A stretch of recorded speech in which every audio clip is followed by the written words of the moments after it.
I think it's important, when criticizing a movie or a show, to separate whether or not a piece of media is a good adaptation of something you love, versus whether it's good considered by itself. That said, the Artemis Fowl movie is possibly the worst thing that the year 2020 has given the human race.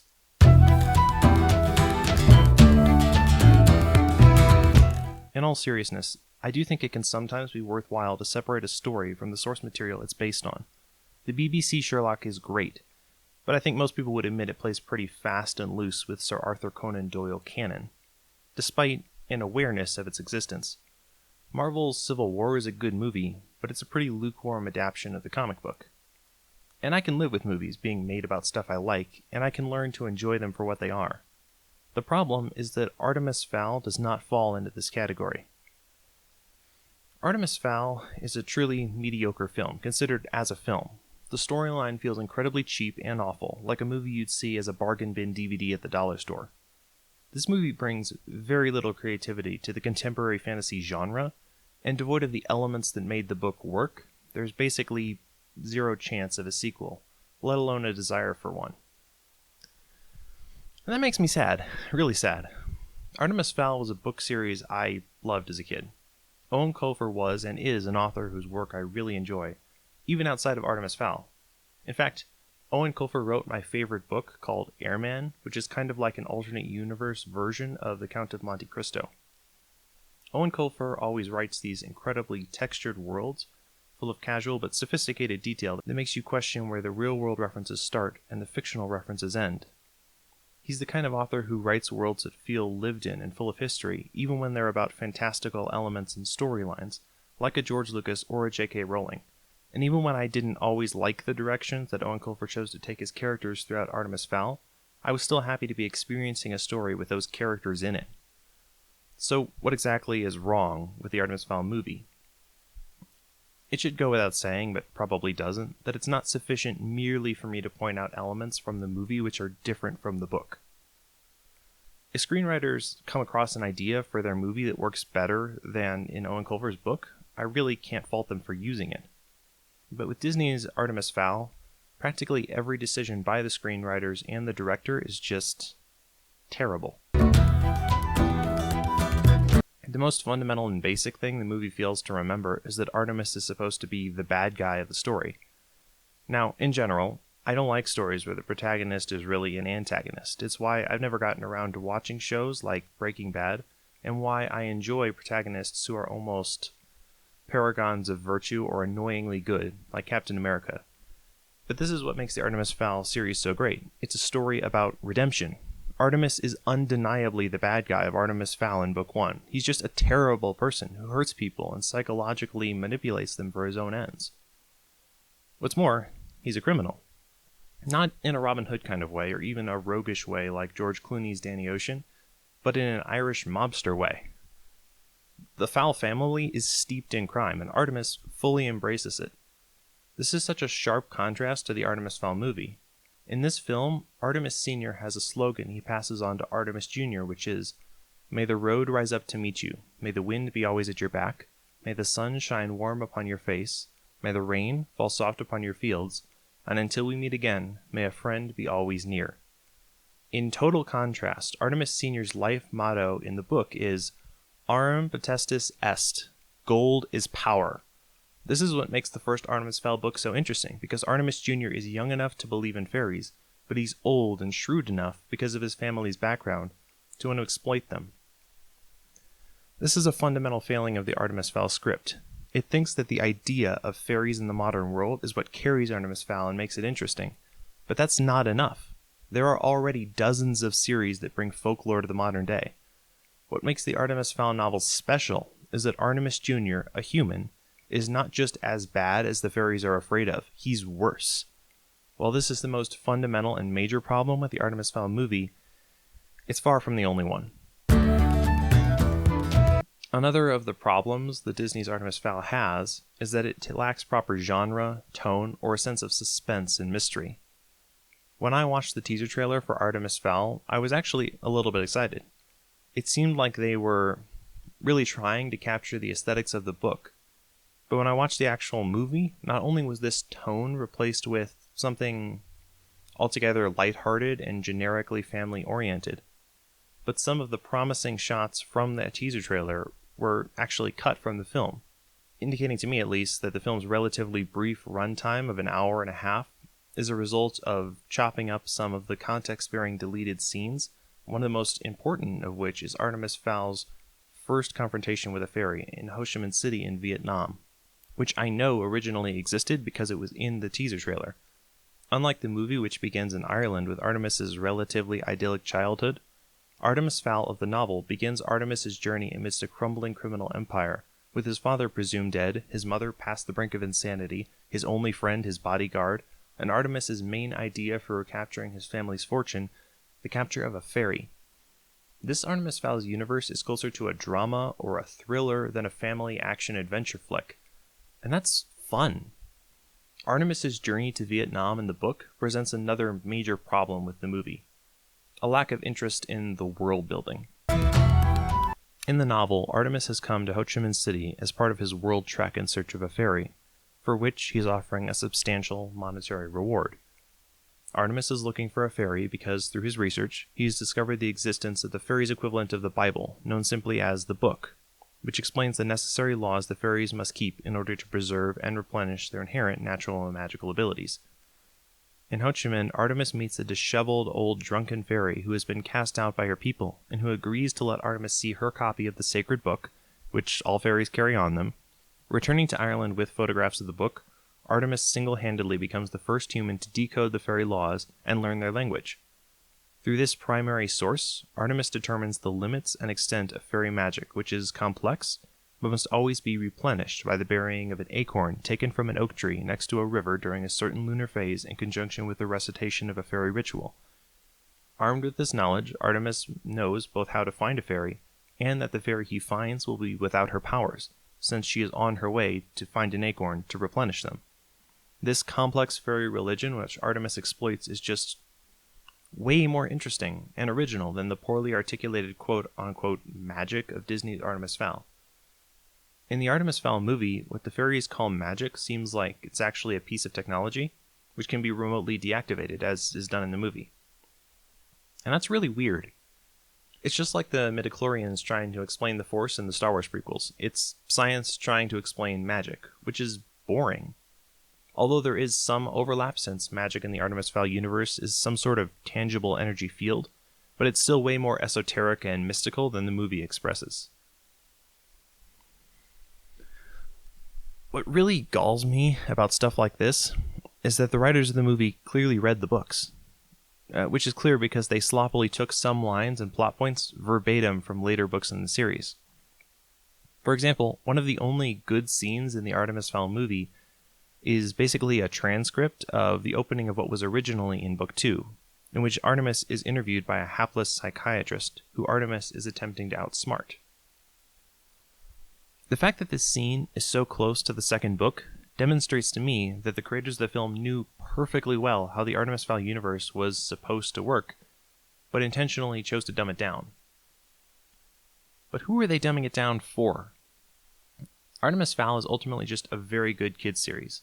Given how successful the books were, isn't it already clear enough for kids to figure out without needing to simplify the whole mythology of this universe down to the lowest common denominator? But maybe you don't care about any of that stuff. You're fine with the mythology and tone being a little out of whack. You're here for characters, and that's what makes a good story. Fair enough. Unfortunately, characters and characterization are totally cannibalized as well. The thing that grounds any fantasy story and makes us care about any of this stuff is not just a sense of seriousness and believability to the world, but the relationships between people. This element is almost totally absent in the Artemis Fowl film. Let's talk about Butler, Artemis's friend, confidant, and bodyguard. Butler is above all a professional who believes in keeping to the code of the Butler organization who trained him, so despite his friendship for Artemis, he doesn't tell Artemis his name for the first 13 years he knows Artemis. Butler only reveals his name to Artemis when he is mortally wounded in Book 3, as an act to prove his friendship to Artemis, since the Butler code no longer matters. Instead of this consummate professional with a private code of honor, the Butler of the Artemis Fowl movie not only casually lets people call him by his first name, but he actively tells them not to call him Butler. This isn't just an omission for runtime. It's an intentional reversal of a fundamental character trait. And it's not the only way that Butler is nerfed or made less interesting. In the Artemis Fowl novel, Butler is an intimidating dude who almost single-handedly takes down a fairy hit squad and a troll by himself. And that's a big deal to this universe. Even the fairies who are Butler's enemies are so impressed with what he does that they send the footage of his fight with a troll to a TV network in their subterranean society. But in the movie, the major set pieces from the novel are truncated because Butler has help from other characters like Artemis. But why? What's the point? What's gained by having less mystery, intrigue, and strength behind this character? I'm honestly not sure why this was done, but it seems to be part of a bigger problem where Disney thinks that movie Artemis Fowl needs to be more physically active as a protagonist than book Artemis. Movie Artemis is cool. He surfs, he rides a one-wheel. Instead of letting his bodyguard guard him, he puts himself in harm's way in a role he has zero experience in for no reason. This is just unnecessary. Even in an active visual medium like film, there's more than one way for a protagonist to be active, such as decisive dialogue choices or actions that don't involve being the guy who shoots the gun. That's the bodyguard's job. In contrast to the movie, the Artemis Fowl novel describes Artemis in this delightful way. Sun did not suit Artemis. He did not look well in it. Long hours indoors in front of a computer screen had bleached the glow from his skin. He was as white as a vampire and almost as testy in the light of day. Does this sound like a kid who surfs on the Irish coast or takes creative means of transportation to school? But again, this does not mean Artemis is an inactive character. It's dialogue and choices that show him to be a key part of the story. When doing a shady business deal with a contact called Wen at the start of the Artemis Fowl novel, Artemis immediately establishes dominance in the conversation by threatening his contact, which prompts this delightful internal monologue. Wen was by now thoroughly spooked. Artemis generally had that effect on people. A pale adolescent, speaking with the authority and vocabulary of a powerful adult. Wen had heard the name Fowl before, who hadn't in the international underworld. But he'd assumed he'd be dealing with Artemis Sr., not this boy, though the word boy hardly seemed to do the gaunt individual justice. Artemis is scary. He frightens people with his presence and his behavior. So, while I appreciate that casting a child actor who's really frightening is difficult, it doesn't seem to me that this film even tried. Farida Shaw is at best likable, not scary, and nothing about the dialogue the script gives them convinces me that this kid is willing to let people get hurt to accomplish his goals. I don't know if this is like studio intervention telling the director, Kenneth Branagh, he needs to give us a buoyant protagonist, or if someone honestly thought this was a good idea. But in either case, this is just a terrible way to implement what should be an iconic character. If you want an example of where the creators should have gone, I would go, both in dialogue, screen direction, and look, with David Mazouz's Bruce Wayne on Gotham. Holly Short is probably the most important character to the Artemis Fowl series next to Artemis himself. Holly Short of the Artemis Fowl novels is a recon officer in the Lower Elements Police Force, or Leprechaun. Get it? Who is kidnapped by Artemis. The biggest problem right out of the gate is honestly just casting. Holly Short is 90 years old, which seems to be the equivalent of being in your 20s for an elf. The Artemis Fowl novel describes elves like Holly as having the proportions closer to an adult, despite not being very tall. So the casting of a young-looking teenager as Holly Short really doesn't pan out in a story like Artemis Fowl, because a kid cannot carry the weight of being someone of 90 years old in a serious film, in general. Casting a kid as a supposed adult gives the film more of a comedy feel, and it reminds you of a movie like The Santa Claus, which also features allegedly ancient elves who look like kids. Instead, to preserve a more serious tone, the film should have gone for the Lord of the Rings route with body doubles and forced perspective for Holly to preserve the believability of a fairy as an adult. Of course, there is one understandable reason why they may have gone with a younger cast for Holly, and that is the eventual, spoiler, romance between Holly and Artemis in Book 6. Presumably, someone suggested to the casting director that such an age disparity would be too weird, except that it wouldn't actually be that weird for a movie since by Book 6, a 12-year-old Artemis actor would be 18. Plus, the age gap for an early 20s Holly would be similar to the Tom Holland-Laura Harrier age gap from Spider-Man Homecoming, since Laura was 27 when the movie came out and Tom Holland was half a decade or so younger. The other problem with Holly Short has nothing to do with her age and has everything to do with how much time we actually see Holly interacting with people or doing character-defining things. In the movie, everything we know about Holly is that she's kind to children, in this admittedly nice moment where she returns an ice cream cone, and she cares enough about clearing her father's name to disobey orders. But this is ultimately just bland characterization. Wow, Holly doesn't take candy from babies. What a saint. And why do we care that Holly's dad might have been evil? We never see him in the film. We have no connection to him. And the protagonist whose parent might be evil isn't exactly a new trope. By contrast, in the book, we learn all kinds of things about Holly Short in the first 15 minutes we know her, depending on how long it took you to read that section. She loves her job as a recon officer. She's a city elf who's world-wise but who loves the surface. And as the story unfolds, we learn she doesn't like humans, but she would still disobey direct orders in order to save their lives. But Holly Short of the movie is just kind of an idiot. In the opening sequence, her character gets pickpocketed by Mulch Diggins, showing the exact opposite characterization of the book, in which Holly actually spots Mulch pickpocketing another officer and stops him. Because, unlike movie Holly, book Holly is actually good at her job. It's things like this that make us like book Holly and just kind of tolerate movie Holly, who continues to persist throughout the movie, but without demonstrating any actual skill whatsoever. Another major problem is Holly's relationship with the people around her, such as the centaur Foley. Book Foley is an eccentric genius who wears a tinfoil hat on his head because he's paranoid, but nonetheless he runs nearly the entire technological makeup of the fairy police force. Holly is one of Foley's only friends, and he's actually sad when she's abducted. And the movie Foley is just sort of there. He barely has any lines, and his interactions with Holly or with Commander Root, his verbal sparring partner, are basically non-existent. If you cut him out of the Artemis Fowl movie entirely, nothing would change. There's really not a lot to criticize here, because the movie doesn't give us anything to work with. So, moving on. Commander Root. I gotta say, Judi Dench was a pretty weird choice for Commander Root. Commander Julius Root, of the books, is a wizened, angry, grumpy, general-type leader with a heart of gold, and of course, he's a guy. Now, in any other movie, I would probably suggest that the recasting of a male lead as a female is an unnecessary overreach of feminist ideology. But in this movie, I don't know what's going on, because if anything, making Commander Root a woman does the opposite of advance feminism. This is because, in the novel, Commander Root is the one who gives Holly Short a shot at being the first female recon officer. Something Holly tries hard to take advantage of and be the best officer she can be. But if you make Commander Root female, then obviously that entire subplot has to be thrown out because it no longer makes sense. I have literally no idea why this was done.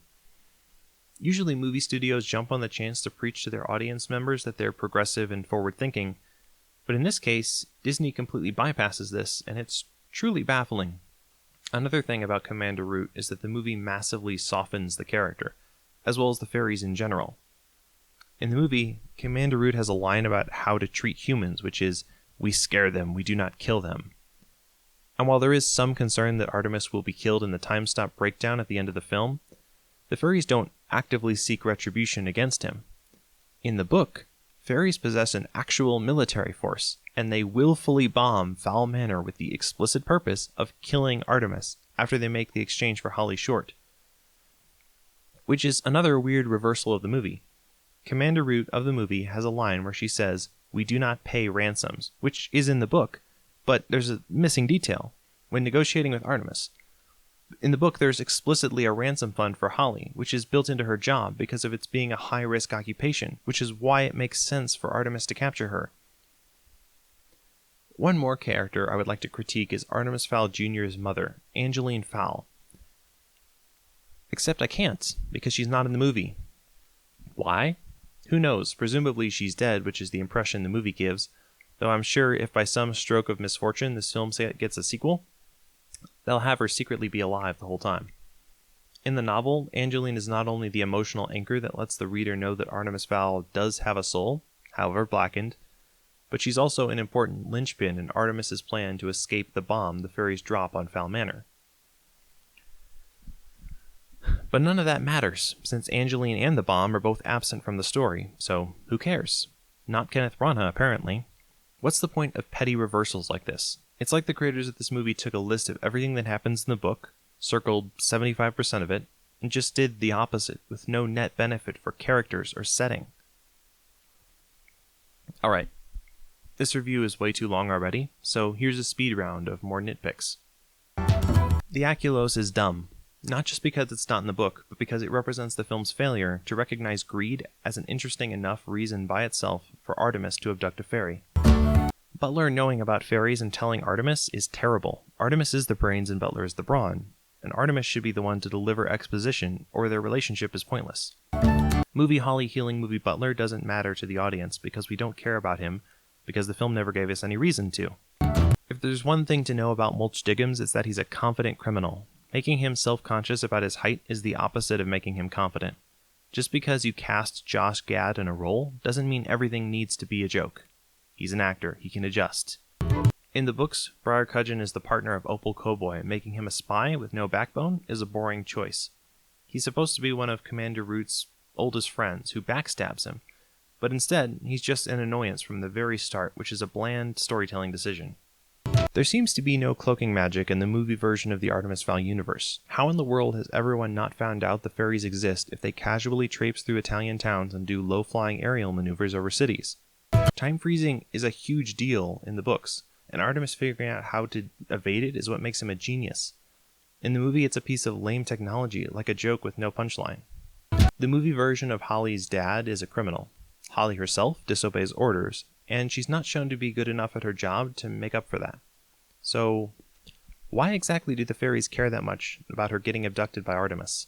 Juliet being 12 instead of 16 like in the book makes Artemis less interesting and isolated as a character because now he automatically has a friend. Artemis doesn't wear a suit until late into the movie, which makes it feel more like a costume for him, but in the book he wears it 24/7, almost like he already sees himself as an adult. That is a more interesting cosmetic choice because it shows us the kind of person Artemis values being, an adult. The siege of Fowl Manor is so short that it has no weight to it. If they handle the whole situation in an hour, then what was the point of stopping time? If it were like the book and practically nothing can escape a time freeze, then it makes sense because the fairies are stopping Artemis from emailing news networks and making the fairy world public. But if it's the movie version, the time freeze is more of a time slow and the decision is pointless. We don't really get to know the character of Opal, but her movie version says she hates humans. This is another weird character 180 since in book 4 she willingly turns herself into one. Plus, her existence in the first movie defeats the whole purpose of book 1, which is that Artemis Fowl is the villain. Fundamentally, as I've alluded to, the biggest problem with this movie is Artemis isn't evil. And though the movie tells us he's smart, we never really are shown it by his decisions. The movie concludes with Artemis delivering the line, "I'm a criminal mastermind." But is he though? He doesn't really do anything, either criminal or mentally proficient. I've talked at length about how much I loved this book, and if there's anything good at all I really want to say about this movie, it's that it made me reread the book, and I was reminded how good it was. So, thanks for that, I guess.